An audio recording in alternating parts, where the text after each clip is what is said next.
সুপ্রিয় দর্শক, আসসালামু আলাইকুম।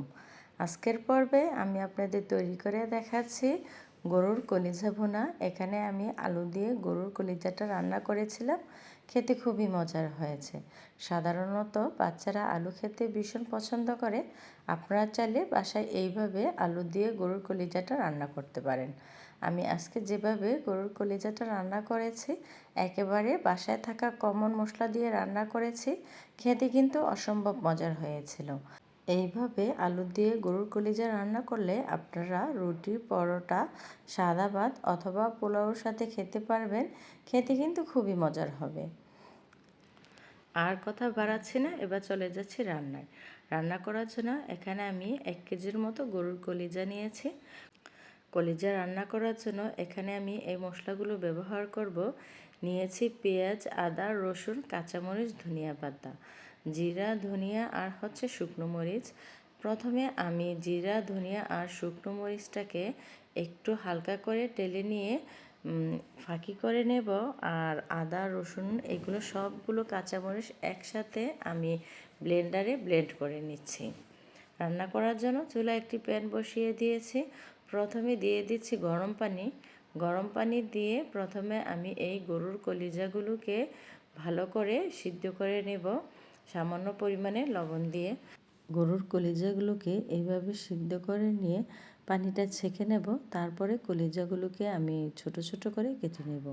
রান্না করার জন্য চুলায় একটি প্যান বসিয়ে দিয়েছি। দিয়ে দিলাম 1/2 কাপ পরিমাণে সাদা তেল, সাথে দিয়ে দিচ্ছি 1/2 কাপ পরিমাণে পেঁয়াজ কুচি। এখন পেঁয়াজটাকে আমি একটু হালকা করে ভেজে নিচ্ছি। একেবারে গোল্ডেন করে ভাজার কোনো দরকার নেই। পেঁয়াজটা একটু হালকা ভাজা হয়ে গেলে দিয়ে দিলাম 2-3টি তেজপাতা, দারচিনি, লবঙ্গ, এলাচ। এখন এই তেলে গরম মশলাগুলোকে একটু হালকা করে ভেজে নিচ্ছি। সাথে দিয়ে দিচ্ছি আদা, রসুন এবং পেঁয়াজের পেস্ট। এখানে আমি আদা, রসুন, পেঁয়াজ একসাথে ব্লেন্ডারে ব্লেন্ড করে নিয়েছিলাম। এখন এই তেলে আদা, রসুন এবং পেঁয়াজের পেস্টটাকে ভালো করে একটু ভেজে নিতে হবে, যতক্ষণ না পর্যন্ত এগুলার কাঁচা গন্ধটা চলে যায়। মশলাটা ভাজা হয়ে গেলে এখানে দিয়ে দিচ্ছি 1 চা চামচ পরিমাণ হলুদের গুঁড়া। ঝালের জন্য দিয়ে দিচ্ছি উঁচু করে ভর্তি 1 চা চামচ পরিমাণ মরিচের গুঁড়া। এখন মশলাটাকে ভালো করে কষানোর জন্য দিয়ে দিচ্ছি 1/2 কাপ পরিমাণে পানি। এই পানি দিয়ে এখন মশলাটাকে ভালো করে কষিয়ে নিতে হবে। মশলাটাকে এমনভাবে কষাতে হবে যেন মশলার উপরে তেল ভেসে ওঠে। মশলার উপরে যখন তেলটা ভালো করে ভেসে উঠবে, মানে মশলা থেকে যখন তেলটা ছেড়ে দেবে, সেই পর্যায়ে এখানে আমি কলিজাগুলো দিয়ে দেব। এখানে কিন্তু আমি কলিজাগুলোকে ভালো করে সিদ্ধ করে তারপরে এইভাবে ছোট ছোট করে কেটে নিয়েছি। গরুর কলিজা রান্না করলে এভাবে ছোট ছোট করে কেটে নিলে রান্না করার পর খেতে একটু বেশি ভালো লাগে। এখন কলিজা রান্নায় দিয়ে দিচ্ছি স্বাদমতো লবণ, সাথে দিয়ে দিচ্ছি জিরা, ধনিয়া এবং শুকনো মরিচের গুঁড়া। এখানে প্রথমে যে আমি মশলাটা তৈরি করেছিলাম সেই মশলাটা এখানে দিয়ে দিচ্ছি। আমি এখানে একেবারে উঁচু ভর্তি করে 1 চা চামচ পরিমাণের মতো জিরা, ধনিয়া এবং শুকনো মরিচের গুঁড়াটা দিয়েছি। এখন কলিজাটাকে ভালো করে নাড়াচাড়া করে এই মশলার সাথে মিশিয়ে নিচ্ছি।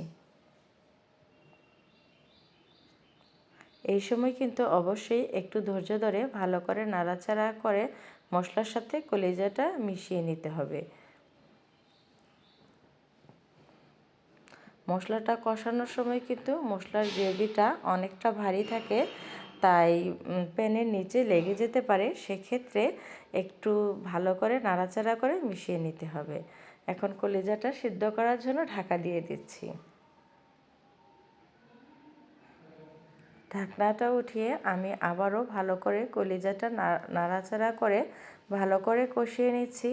এক্ষেত্রে যদি আপনাদের মনে হয় যে কলিজা কষানোর জন্য কলিজাতে কিছু পানি ব্যবহার করতে হবে, চাইলে আপনারা পরিমাণ মতো পানি ব্যবহার করে কলিজাটাকে কষিয়ে নিতে পারেন। এখানে আমি 1 কাপের মতো পানি ব্যবহার করেছি। পানি দিয়ে ভালো করে কলিজাটাকে কষিয়ে নিচ্ছি।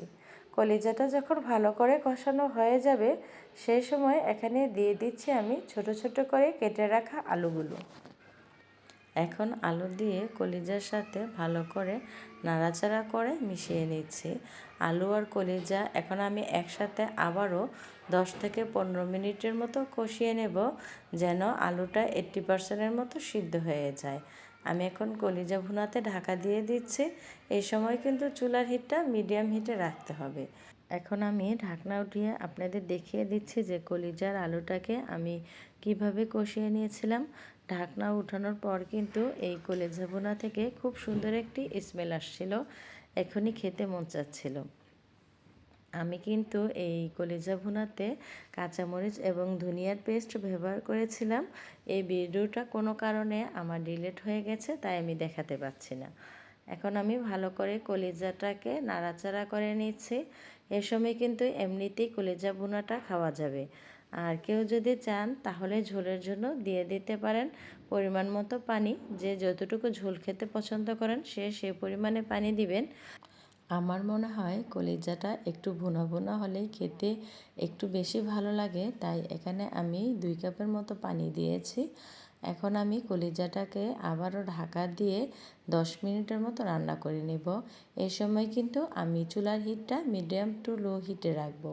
এই তো মিডিয়াম টু লো হিটে রেখে 10 মিনিটের মতো আমি কলিজাটাকে রান্না করে নিয়েছি।